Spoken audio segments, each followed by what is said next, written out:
رات کا پہلا پہر تھا جب سلطان ایوبی اس آخری پڑاؤ میں اپنے سالاروں کو اپنی پہلے سے دی ہوئی ہدایات دہرا رہا تھا۔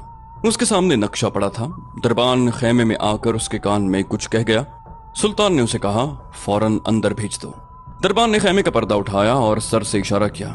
فہد خیمے میں داخل ہوا۔ اس نے موصل سے یہاں تک کہیں رکے بغیر مسافت طے کی تھی۔ اس کا چہرہ اترا ہوا تھا، ہونٹ خشک تھے اور آنکھیں بند ہوئی جا رہی تھیں۔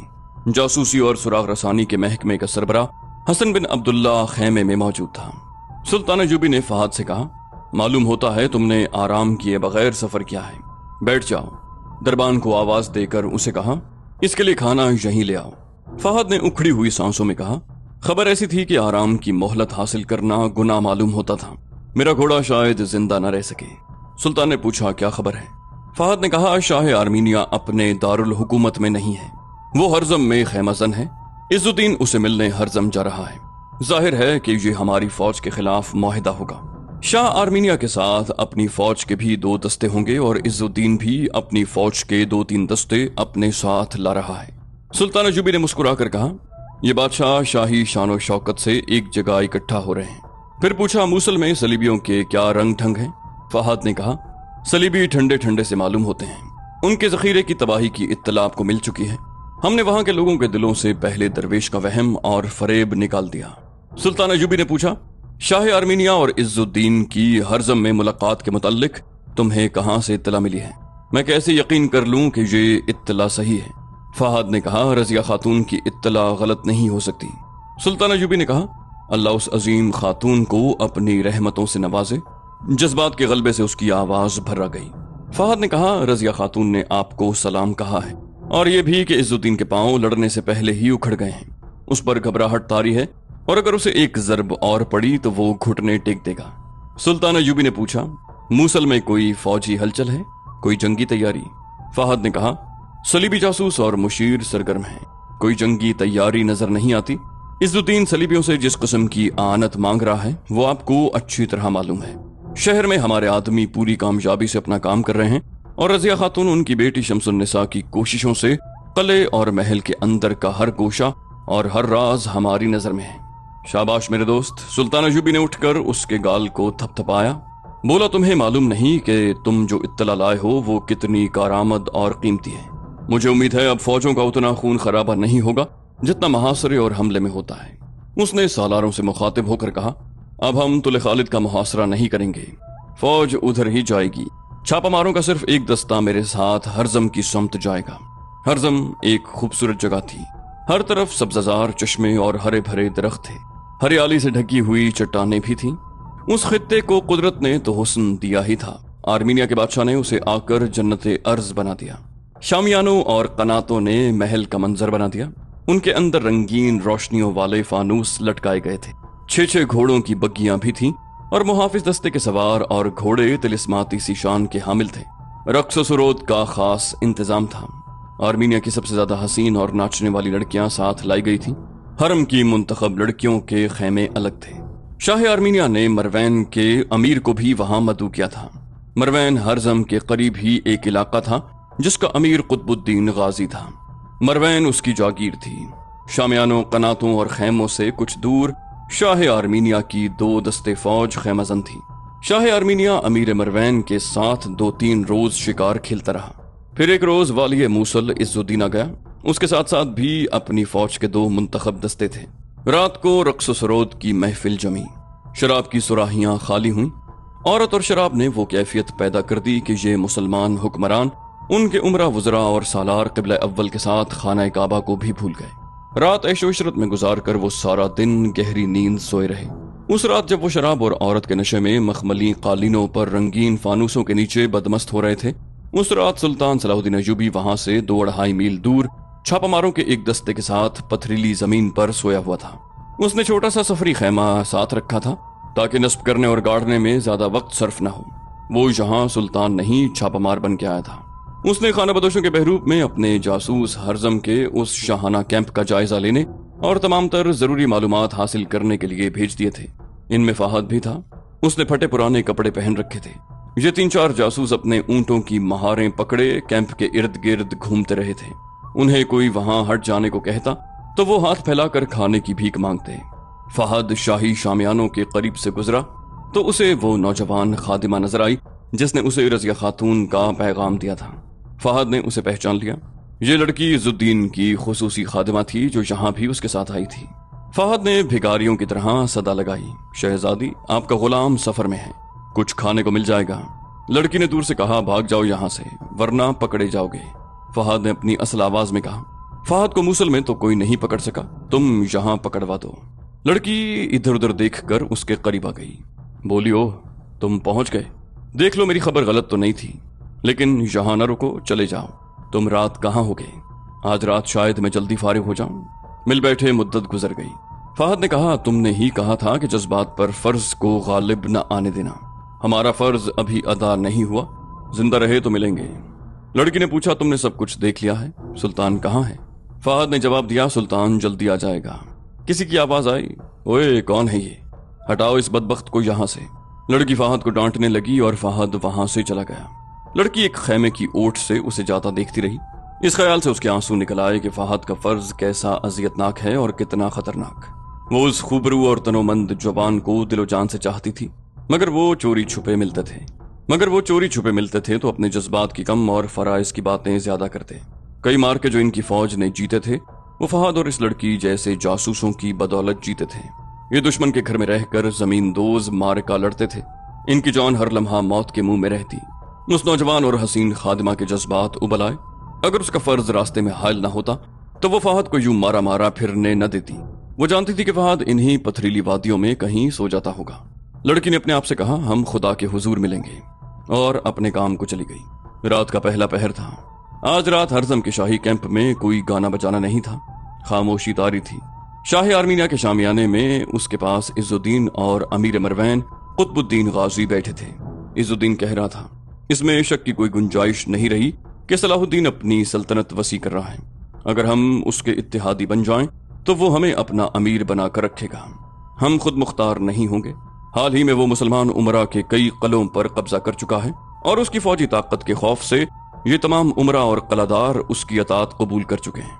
अगर मैंने उसे न रोका तो वो सिर्फ मूसल पर नहीं, हलब पर भी हाथ साफ करने की कोशिश करेगा, मगर मैं अकेला उसके खिलाफ नहीं लड़ सकता। इमादुद्दीन मेरे साथ है, लेकिन उस सूरत में कि सलाहुद्दीन अपनी फौज लुटेरों की तरह लिए दंदनाता फिर रहा है। इमादुद्दीन को अपनी फौज हलब से नहीं निकालनी चाहिए। हलब का दिफा ज्यादा जरूरी है क्योंकि ये मकाम बहुत अहम है। शाह आर्मीनिया ने कहा, मैं जानता हूँ, सलीबियों की भी नजरें हलब पर लगी हुई हैं। इज्जुद्दीन ने कहा, इसीलिए मैं सलीबियों के साथ कोई मुआहिदा नहीं करता। वो हमसे मदद के इवज हलब मांगेंगे। कुतुबुद्दीन गाजी ने कहा, और वो जरूर मांगेंगे। मैं बेहतर यही समझता हूँ कि आपको आपस में कोई मुआहिदा कर लेना चाहिए। आप दोनों की फौजें मिलकर सलाहुद्दीन अयूबी को शिकस्त दे सकती हैं। इज्जुद्दीन ने कहा, मुझे मालूम हुआ है कि सलाहुद्दीन की फौज तुले खालिद की तरफ जा रही है। शाह आर्मीनिया ने कहा, मेरी उसके साथ कोई दुश्मनी नहीं। मेरा ख्याल है वो मेरी सरहदों से दूर रहेगा। मैंने उसकी पेशकदमी की समत का जायजा लिया है, वो कहीं और जा रहा है। इज्जुद्दीन ने कहा, मुझे सलीबियों पर भरोसा नहीं। वो मुझे हर तरह की मदद देते हैं, लेकिन जंग सिर्फ सामान और मुशीरों से नहीं लड़ी जा सकती। मैं उन्हें कहता हूं कि मैं सलाहुद्दीन की फौज को जंग में उलझा लेता हूं और वो उस पर हमला कर दें। मैंने उन्हें ये मशवरा भी दिया था कि वो दमिश्क और बगदाद को मुहासरे में ले लें। अगर वो ऐसा करें तो सलाहुद्दीन हमारे इलाकों से निकल जाएगा, मगर वो न जाने क्या सोच रहे हैं। शाह आर्मीनिया ने कहा, वो हम सबको अपना महकूम बनाने की सोच रहे हैं। सुल्तान अयूबी न रहा तो सलीबी हमें खा जाएंगे। हमें उन पर भरोसा करना ही नहीं चाहिए। इज्जुद्दीन ने कहा, फिर आप मेरी मदद करें। मैं आगे बढ़कर सलाहुद्दीन से लड़ता हूं, आप उस पर हमला करें। इस मौजू पर वो देर तक तबादला ख्यालात करते रहे। आखिर शाह आर्मीनिया ने इस शर्त पर इज्जुद्दीन की तजवीज मान ली कि उसकी फौज के इंसानों और जानवरों की खुराक की जिम्मेदारी इज्जुद्दीन ले। इज्जुद्दीन ने यह शर्त मान ली और तय हुआ कि इज्जुद्दीन सुल्तान अयूबी के साथ आमने सामने की टक्कर लेगा और शाह आर्मीनिया की फौज सुल्तान अयूबी की फौज पर अकब से हमला कर देगी। इज्जुद्दीन तजुर्बाकार जंगजू था, जंग लड़ना और लड़ाना जानता था। उसने वहीं जंग की मंसूबाबंदी कर ली। आधी रात से कुछ देर पहले का जिक्र है जब इज्जुद्दीन और शाह आर्मीनिया जंग का प्लान बना रहे थे। रात घोड़ों के टापुओं से लरजने लगी। शाह आर्मीनिया ने दरबान को बुलाकर गुस्से से कहा, ये जिन सवारों के घोड़े खुलकर भाग रहे हैं, इन्हें सुबह यहाँ ले आओ। बदबख्त बेखबरी की नींद सो जाते हैं। मगर ये घोड़े उसके दस्ते के नहीं थे। ये सुल्तान अय्यूबी के छापामार सवार थे जिनकी तादाद 40 और 50 के दरमियान थी। ये उनका शबखून था। जरा सी देर में बाहर कयामत बपा हो गई। छापामार 2 हिस्सों में तकसीम होकर सरपट आए और गुजर गए। उनके हाथों में मशलें थीं जिनसे वो फौज के खेमों को जलाते गुजर गए। कई खेमों को आग लग गई थी। सोए हुए सिपाही हड़बड़ा कर उठे। फौरन बाद सवारों की एक और मौज आई जो बर्छियों और तलवारों से अपने सामने आने वालों को काटते गुजर गए। जलते हुए खेमों ने रोशनी कर दी। फिर तीरों का मेह बरसने लगा। इनमें जलते हुए फलीते वाले तीर भी थे। बंधे हुए घोड़ों और ऊंटों का वो गुल कि दहशत तारी हुए जा रही थी। जख्मियों की चीखों पुकार कयामत खेज थी। फिर जानवरों के रस्से खुल गए। घोड़े और ऊंट डर कर इधर उधर भागने दौड़ने लगे। इस गुल गपाड़े और चीखों पुकार में कैंप के इर्द गिर्द से बुलंद आवाजें सुनाई दे रही थी। हथियार डाल दो, इज्जुद्दीन हमारे सामने आ जाओ। शाह आर्मीनिया तुले खालिद हमारे महासरे में है। उनमें से कोई भी सामने न आया। इज्जुद्दीन ने अपने एक वफादार कमांदार से कहा कि वो उसे एक घोड़ा ला दे। बड़ी मुश्किल से उसे घोड़ा ला कर दिया गया। वो सवार हुआ और अफरा तफरी के उस कयामत खेज आलम में निकल गया। उसने अपने दस्तों की अपने जाती अमले की और अपने साथ जो लड़कियां लाया था उनकी परवाह न की और जान बचा कर भाग गया। उस दौर का एक वाक़या निगार असदुल असदी लिखता है कि सुल्तान अय्यूबी घेरा तंग करके उन हुक्मरानों को गिरफ्तार कर सकता था, लेकिन उसने मसलहतन ऐसा इक़दाम न किया। इसकी वजह यही हो सकती थी कि वो उन हुक्मरानों को अपना इत्तेहादी बनाकर उनकी फौजों को फतह फलस्तीन के लिए इस्तेमाल करना चाहता था। वजह कुछ ही थी। फरवरी 1183 का ये मार्का सुल्तान अय्यूबी ने छापामारों से इसी तरह लड़ाया और उसने आगे बढ़कर किसी को गिरफ्तार करने की कोशिश ही न की। इस शबखून की निगरानी उसने खुद की थी। शाह आर्मीनिया ने भागने की बजाय वहीं रुके रहना मुनासिब समझा। रात गुजर गई। सुबह हुई तो कैंप में जले हुए खेमों की राख बिखरी हुई थी। लाशें पड़ी थीं। जख्मी तड़प रहे थे। घोड़े और ऊंट इधर उधर घूम फिर रहे थे।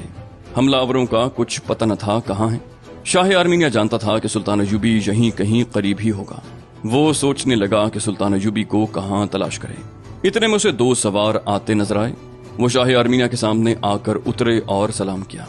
वो सुल्तान अय्यूबी के फौजी हुक्काम थे। एक ने कहा, सुल्तान सलाहुद्दीन ने सलाम भेजा है। उन्होंने कहा है कि वो किसी को गिरफ्तार करने का इरादा नहीं रखते। इज्जुद्दीन वापस मूसल चला जाए और आराम से बैठकर सोचे। और शाह आर्मीनिया के लिए सुल्तान मोहतरम ने पैगाम दिया है कि उनकी फौज तुले खालिद के करीब पहुंच गई है। आपको शाम तक वहां से इत्तला मिल जाएगी। आपके पहुंचने तक आपका दारुल हुकूमत हमारे कब्जे में होगा। अगर आप सुल्तान शाम और मिस्र की शराइत कबूल कर लें तो तुले खालिद से फौज वापस आ सकती है। अगर आप मुकाबले का फैसला करते हैं तो नताइज को पहले जहन में रख लें। हमें पैगाम का जवाब दें। आप हमारे महासरे में हैं। शाह आर्मीनिया ने कहा, सुल्तान सलाहुद्दीन अय्यूबी को मेरा सलाम कहो। मैं अपने एक वजीर को शाम से पहले सुल्तान के पास भेज रहा हूँ। दोनों सवार चले गए। शाह आर्मीनिया का ये वजीर बख्तिमोर था जो उसके साथ था। शाह आर्मीनिया ने उसे कहा कि हमें इन लोगों के इख्तिलाफात और अदावत में पड़ने की जरूरत नहीं। उधर तुले खालिद महासरे में है और हम यहाँ हैं। जाओ और सुल्तान अय्यूबी से कहो कि अपनी फौज वापस बुला ले। हम उसके किसी दुश्मन के साथ कोई मुआहिदा और कोई इत्तेहाद नहीं करेंगे। बख्तिमोर दानिशमंद वजीर था। उसने सुल्तान अय्यूबी के साथ बात की। सुल्तान अय्यूबी ने बड़ी सख्त शराइत पेश की और मनवा ली। बख्तिमोर ने तहरीरी वादा दे दिया कि शाह आर्मीनिया की फौज सुल्तान अय्यूबी के किसी दुश्मन की मदद को नहीं जाएगी। सुल्तान अय्यूबी ने महासरा उठा लिया और शाह आर्मीनिया से मिले बगैर तुले खालिद को रवाना हो गया। एक और अहम मकाम दियार बकर था जो उस जमाने में अमीदा कहलाता था। उस मकाम को जंगी अहमियत हासिल थी और उसकी अहमियत ये भी थी कि उसके गिरदो निवाह के इलाके के लोग जंगजू और फन्ने सिपाहगरी के माहिर थे। सुल्तान अय्यूबी की फौज में बहुत से सिपाही उसी इलाके के थे। अपनी फौज की कमी सुल्तान उसी इलाके से पूरी किया करता था। यहाँ के लोग तो सुल्तान अय्यूबी के हामी थे, मगर उनका हुक्मरान अपनी हुक्मरानी कायम रखने की खातिर सुल्तान अय्यूबी का मुखालिफ था और मुसलमान होते हुए सलीबियों के साथ दरपर्दा दोस्ती की कोशिश में था। सुल्तान अय्यूबी ने अपनी फौज को दियार बकर की तरफ पेशकदमी का हुक्म दिया। ये बरक रफ्तार पेशकदमी थी। सुल्तान अय्यूबी ने अपने सालारों को इतना ही बताया था कि दियार बकर को महासरे में लेकर उस जगह पर कब्जा करना है और फतह की सूरत में वहां के मौजूदा अमीर की कोई शर्त तस्लीम नहीं की जाएगी और कोई रहम नहीं किया जाएगा। एक सालार ने कहा, मेरा ख्याल है कि इन उमरा पर जुल्म न किया जाए। इनकी अफवाज को अपनी फौज में शामिल करके इन्हें बराए नाम अमीर रहने दिया जाए। सुल्तान अय्यूबी ने कहा, मैं अब किसी सांप को कौम की आस्तीन में नहीं पलने दूंगा। مجھے اطلاعیں ملی ہیں کہ یہ شخص اپنے علاقے کے لوگوں کو ہماری فوج میں شامل ہونے سے روک رہا ہے اور وہ خلافت کے خلاف کارروائیاں کر رہا ہے۔ ہمیشہ یاد رکھو کہ مرکز سے خود مختاری مانگنے والے یا درپردہ کوششوں سے الگ ہونے والے غدار ہوتے ہیں، اور یہ غدار بہت خطرناک ہوتے ہیں کیونکہ وہ قوم کے دشمن سے مدد لیتے اور اپنی قوم یعنی خلافت کے خلاف استعمال کرتے ہیں۔ میں ان لوگوں کا سر کچل دینا چاہتا ہوں تاکہ آپ کا اصل دشمن یعنی صلیبی آپ کے سامنے آئے تو آپ کی پیٹھ پیچھے سے کوئی وار کرنے والا نہ ہو اور کوئی سانپ زمین سے نکل کر آپ کو ڈنک نہ مار سکے۔ دار بکر اللہ کے سپاہیوں کا خطہ ہے۔ ہماری فوج کی 1/4 نفری اسی خطے کی ہے۔ اگر ہم نے ان جنگجوؤں کے غدار حکمران کو بخش دیا تو اس خطے کے لوگوں کا ایمان بھی تباہ ہو جائے گا اور فن سپاہ گری بھی۔ ساری قوم یا کسی ملک کے تمام لوگ غدار یا بے ایمان نہیں ہوا کرتے۔ حکمران اگر ایمان فروش ہوں تو قوم کا وقار ختم ہو جاتا ہے، اچھی بھلی قومیں بے وقار ہو جاتی ہیں، جذبے مر جاتے ہیں اور پھر قومیں آزاد قوموں کی طرح زندہ نہیں رہتی۔ ہمیں اپنے اس قسم کے حکمرانوں کو ختم کرنا ہے اور سلطنت اسلامیہ کا ایک مرکز بنانا ہے۔ آپ نے دیکھا ہے کہ خلافت بغداد مفلوج ہو کر رہ گئی ہے۔ اگر خلافت کا حکم چلتا تو ہمیں فوج کشی نہ کرنی پڑتی۔ یہ فوج کا فرض ہے کہ ملک کے اندر انتشار کو اور نااہل اور ایمان فروش حکمران کو ختم کرے۔ میں پھر وہی الفاظ دہراتا ہوں کہ تاریخ یہی کہے گی کہ 6 صدی ہجری کی فوج نکمی تھی جس نے نہ خلافت کا وقار بحال کیا نہ دشمن کو شکست دی۔